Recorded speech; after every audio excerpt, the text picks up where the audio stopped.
الحمد لله نحمده ونستعينه ونستغفره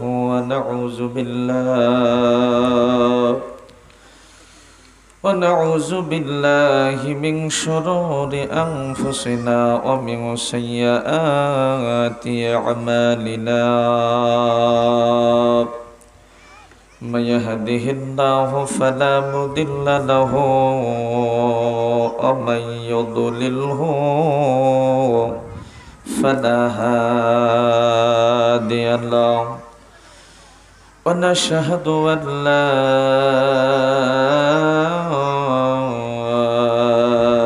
إله إلا الله وحده لا شريك له وأشهد أن سيدنا وحبيبنا ونبينا وشفيعنا ومولانا ومرشدنا محمدا عبده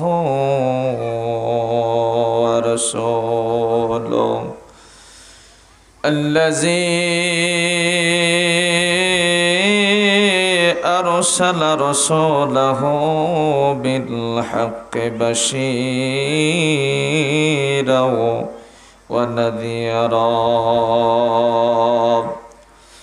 وداعيا إلى الله بإذنه وسراجا وقمرا منيرا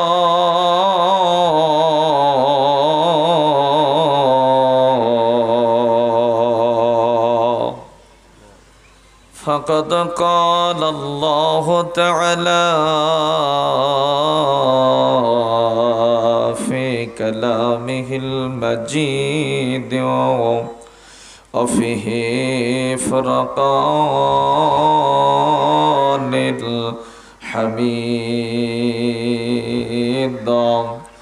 আমার সঙ্গে সঙ্গে সকলে জবান খুলে তেলাওয়াত করুন আউযু বিল্লাহি মিনাশ শাইতানির রাজিম বিসমিল্লাহির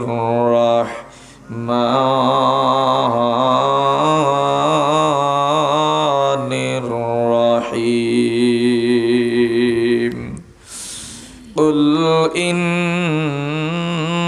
كنتم تحبون الله فاتبعوني يحببكم الله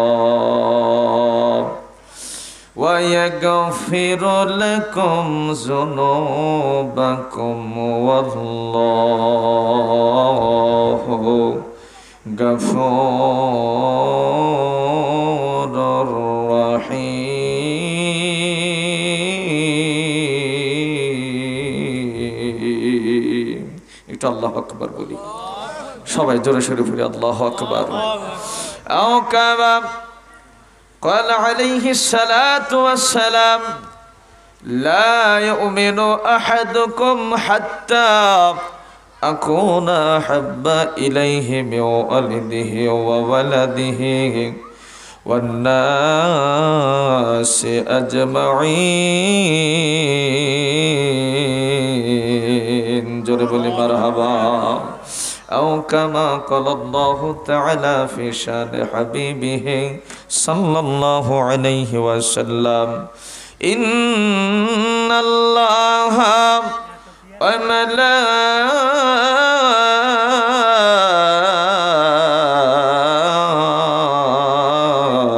وملائكته يصلون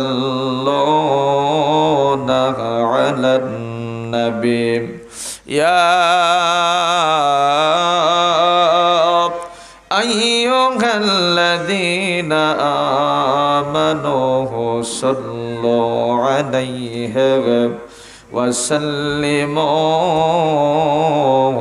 تسليما اللهم صل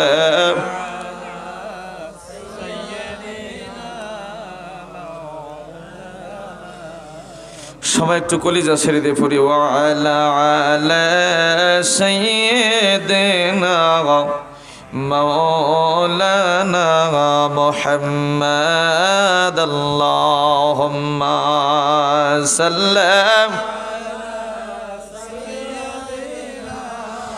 মাওলানা মুহাম্মাদ ওয়া আলা আলি সাইয়্যিদিনা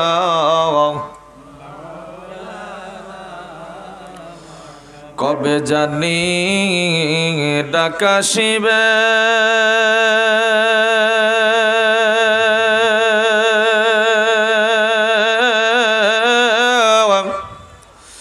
এ দুনিয়া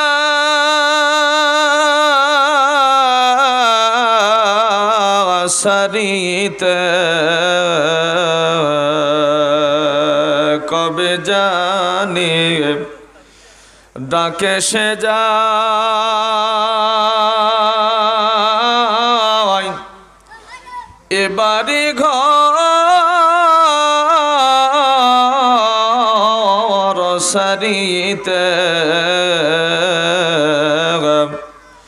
রঙিন কাপড় খুলে নিয়া সাদা কাফন পড়িতে আল্লাহুম্মা সাল্লাম মাওলানা মুহাম্মাদ ওয়া আলা আলি সাইয়্যিদিনা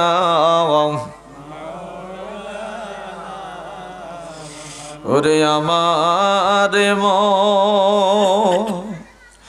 দিনাই নেবানি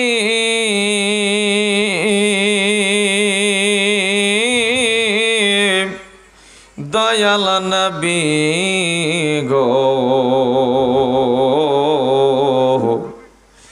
আমার মদিনায় নেবানি একটু মারহাবা বলা যাবে আমার সঙ্গে সকলে বলতে পারবেন কথা কয় না বলতে পারবেন কণ্ঠস্বরী দিয়ে গান নাতে রাসূল সাল্লাল্লাহু আলাইহি সাল্লাম বলবেন কোনো গুনাহ হবে না হলে একটু নেকি হবে ইনশাআল্লাহ জোরে বলেন ইনশাআল্লাহ সকলে একটু বলেন ওরে আমার মদিনায় নিবানি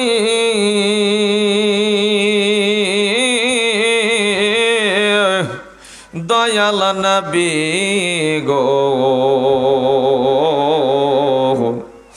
আমারে মদিনায় নিবানি বলেন আমারে মদিনায় নিবানি দিনের নবী গো আমারে মদিনায় নিবানি ও নবীজি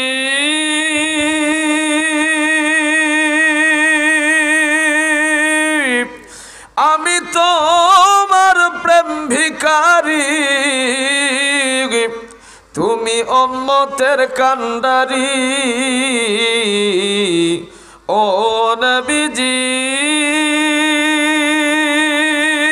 ভাবে আমি তোমার প্রেম ভিখারি তুমি তো উম্মতের কান্ডারি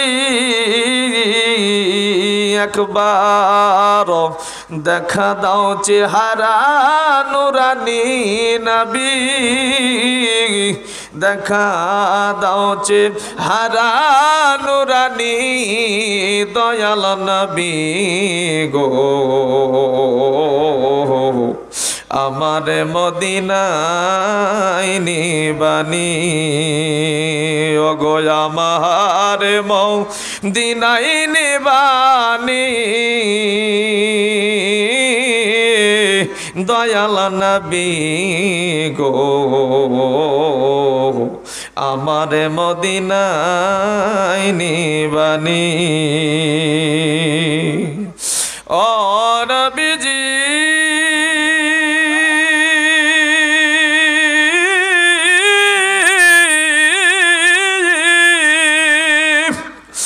আজি কত মানুষ যাই মদিনায় আমি কান্দি রাস্তায় রাস্তায় মদিনার গান নীরবে শুনি নবী মদিনার গান নীরবে শুনি দয়াল নবী গো আমারে মদিনায় নিবানি বলেন আমারে মদিনায় নিবানি দয়াল নবী গো আমারে মদিনায় নিবানি ও নবীজি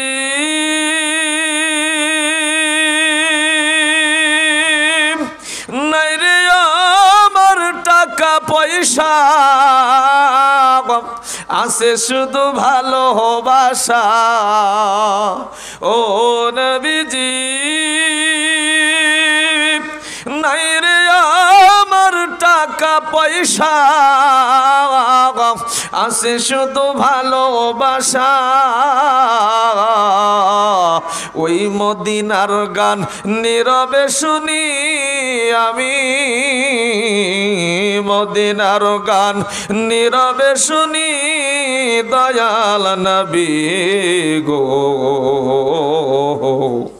আমারে মদিনায় নিবানি ওরে আমারে মদিনায় নিবানি দয়াল নবী গো আমারে মদিনায় নিবানি একটু কালিমার জিকির করি লা ইলাহা ইল্লাল্লাহ লা ইলাহা জোরে লা ইলাহা কলিজা সের লা ইলাহা আর জোরে লা ইলাহা ইল্লাল্লাহ লা ইলাহা এই যে আসমানের মালিক যে আল্লাহ জমিনের মালিক সেই আল্লাহ লা ইলাহা আর জোরে লা ইলাহা ইল্লাল্লাহ লা ইলাহা কলিজা সের লা ইলাহা ইল্লাল্লাহ লা ইলাহা যার দেলে আসে আল্লাহর ভয় আল্লাহ আল্লাহ সব সময় যার দেলে আসে আমার আল্লাহর ভয় আল্লাহ আল্লাহ সব সময় এই যে আহার নিদিরা ভালো লাগে না তার আহার নিদিরা ভালো লাগে না গো ভালো লাগে ইল্লাল্লাহ লা ইলাহা আর জোরে লা ইলাহা ইল্লাল্লাহ লা ইলাহা কলিজা সের লা ইলাহা ইল্লাল্লাহ লা ইলাহা লা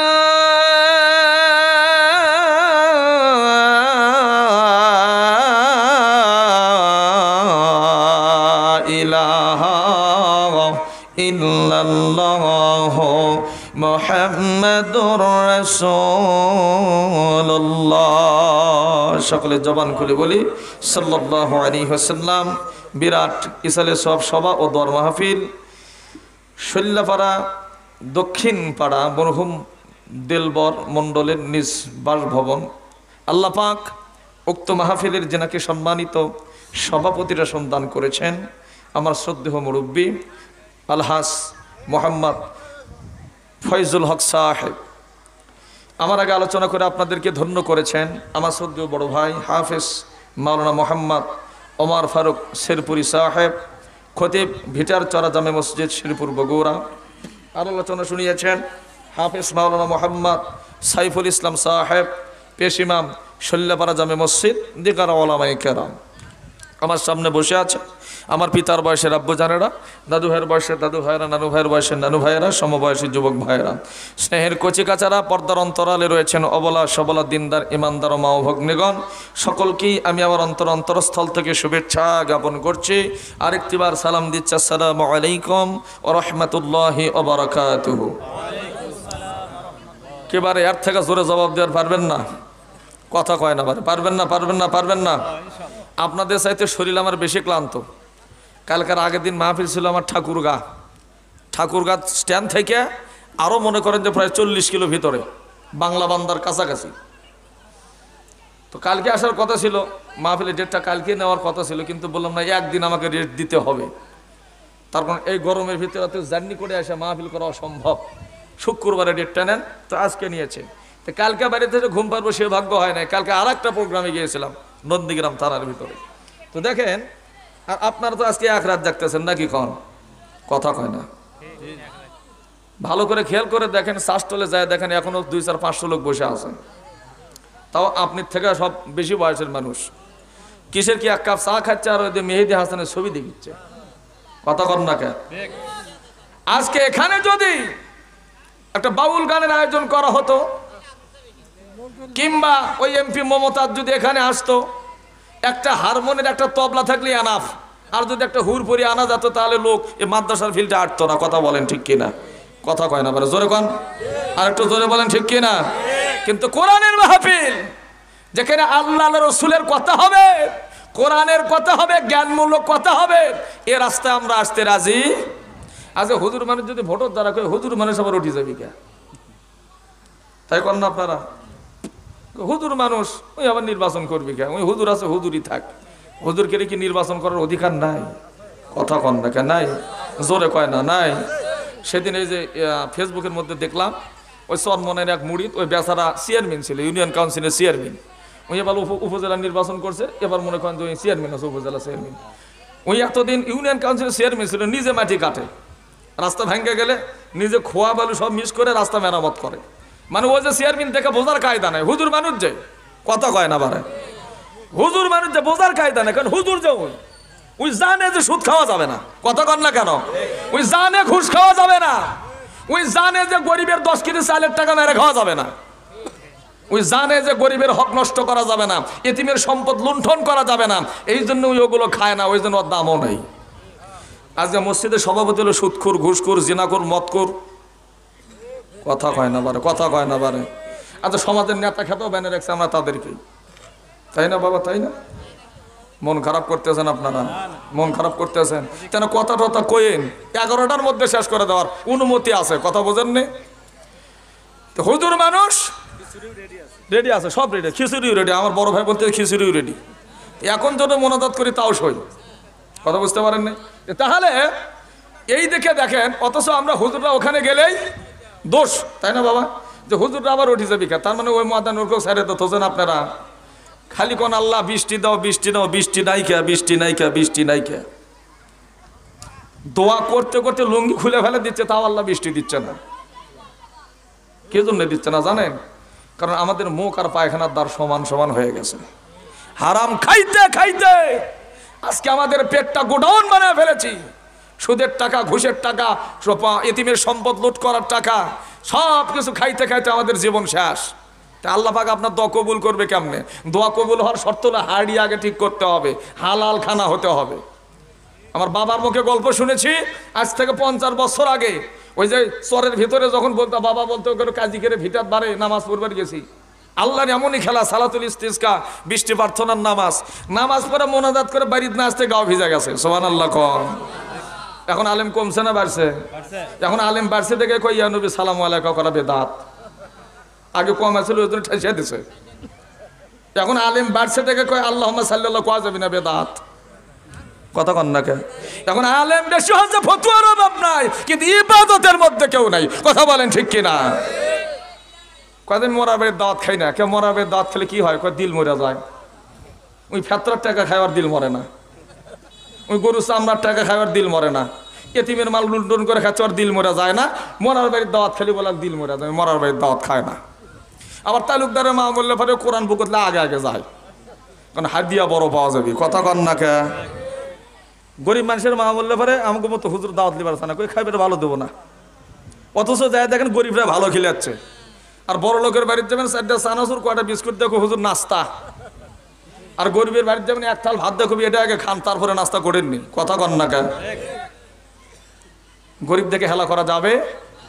গরিবদের দ্বারা ইসলামের যত উপকার হয়েছে বেটা, ধনীদের দ্বারা তত উপকার হয়। কথা কয় না কে? হয়। সর্বপ্রথম ইসলাম রোপণ করেছে গরিব মানুষ, দাস দাস, পরের বাড়িতে যারা কাজ করে খেত, পরনে কাপড় নাই, ঠিক মতো খাইতে পারতো না, তাদের দ্বারা ইসলামের খুঁটি, ইসলামের পতাকা উড্ডয়ন হয়েছে। বড় লোকেরা তো আসলে পড়ে সুবিধাবাদ জিন্দাবাদ। আবু সুফিয়ানের ঘাড়ের উপরে যখন তরোয়াল, ওমার তরবারি ধরে আছে, আবু সুফিয়ান দেখে যদি কালেমা না পড়ে তাহলে ওমার মেরে ফেলে দেবে।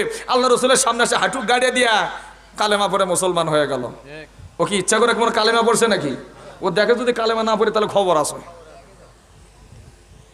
সুবিধাবাদ জিন্দাবাদ।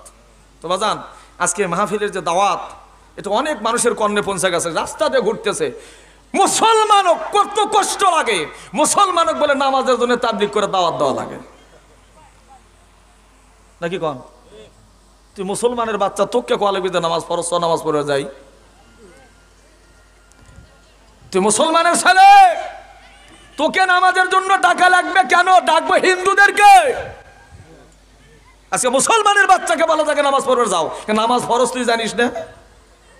রোজা ফরজ তো রোজা জানিস না তুই? তো রোজার মধ্যে গ্যাস চাপ দেয়, ওর লিভার বাষ্ট হয়ে যাওয়ার কথা, কিন্তু আল্লাহ দয়াময় দেখা ওর লিভার বাষ্ট করে দেয় না। ওই গাঞ্জা খায় যখন, বিড়ি খায় যখন, ভাং খায় যখন, তখন ওর গ্যাস বাজে না। যে রমজান মাসে ওর গ্যাস চাপ দেয়। তা তুমি মুসলমানের বাচ্চা, তোমার রোজা রাখার কথা বলা লাগে, সদগার কথা বলা লাগে, ডাকাতের কথা বলা লাগে, হ্যাঁ, মানে যেগুলো ভালো কাজ এর জন্য মানুষকে ডাকতে হয়। মুসলমানকে নামাজের জন্য ডাকা লাগবে না, কারণ যারা নামাজ পড়ে না এর হলো শয়তানের নানা। কথা কম ঠিক কিনা? এরকে সারা জীবন ডাকলে ওরা নামাজ পড়বে?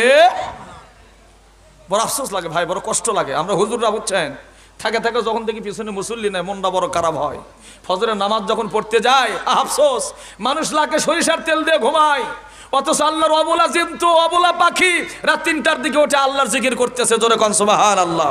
সুবহে সাদেক শুরু হওয়া শেষ, পাখিগুলো চিউমু, পাখিগুলো কিচির মিচির করা শুরু করে দেয়।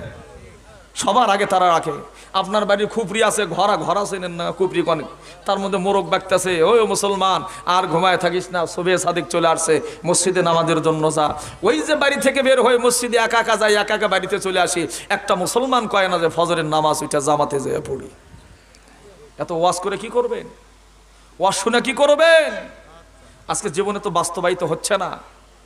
সম্মানিত পিয়ারা হাজেরিন, এই জন্য হযরত মুসা আলাইহিস সালাতু ওয়াস সালাম দোয়া করেছিল, রব্বানা যালামনা আনফুসানা, হে আমার প্রতিপালক, আমি তো নিজেই নিজের উপরে কি করতেছি? জুলুম করতেছি। এখন বলবেন হুজুর আমি নিজের উপরে নিজে জুলুম করলাম কেমনে? আসেন বুঝিয়ে দিচ্ছি। সুদ খাচ্ছেন কিসের জন্য বাবা? একটু কথা বলেন। সুদ খাচ্ছেন কিসের জন্য? এটাও বোঝেন না। দুনিয়াতে যেন ভালোভাবে থাকা যায়, অভাব অভিযোগ না হয়। সুদ কি আপনি একা খান না পরিবার সহ খায়? পাপ কার হয়? বোঝেন তাহলে? পাপ কার হয়? নিজের।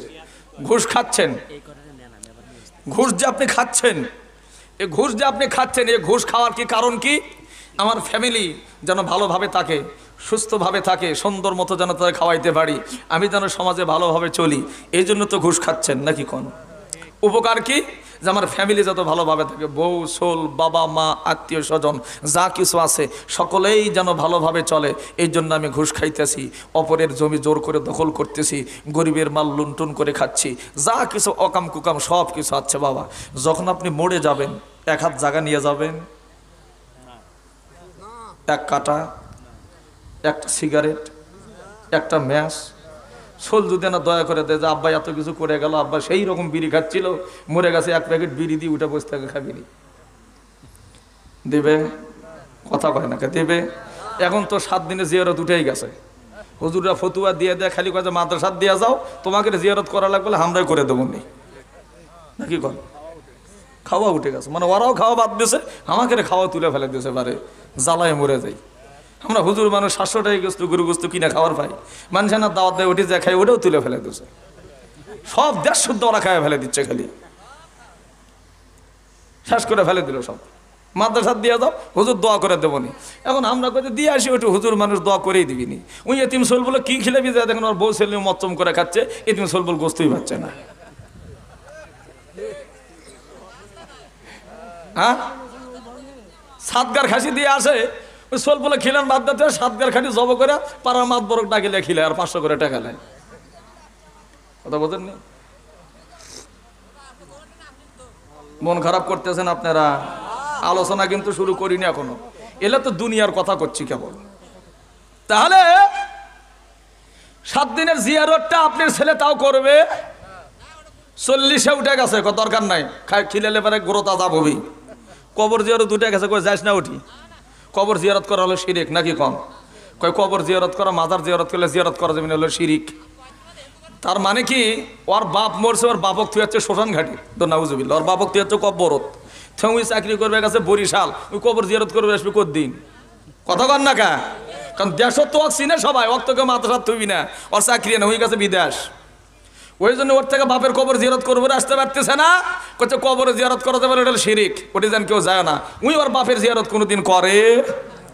আল্লাহর নবী বলেন, কোন এতিম সন্তান যখন কোন পিতামাতার কবরের সামনে দাঁড়াইয়া একবার সূরাতুল ফাতিহা, 3 বার ইখলাস, একবার দরুদ শরীফ পড়ে আল্লাহর দরবারে দোয়া করবে, আমার আল্লাহ পাক এতিম সন্তানের চোখের পানি মিস করে না। জোরে কোন সুবহানাল্লাহ।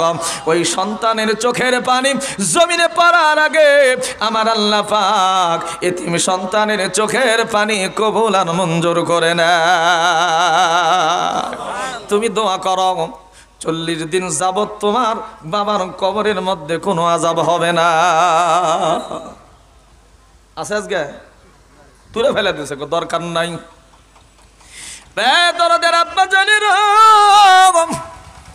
আল্লাহর একজন নবী দোয়া করলেন, রব্বানা যালামনা আনফুসানা, ও আমার রব, ও আমার প্রতিপালক, আমি তো জুলুম করেছি আমার উপরে, তুমি আমাকে ক্ষমা করে দাও।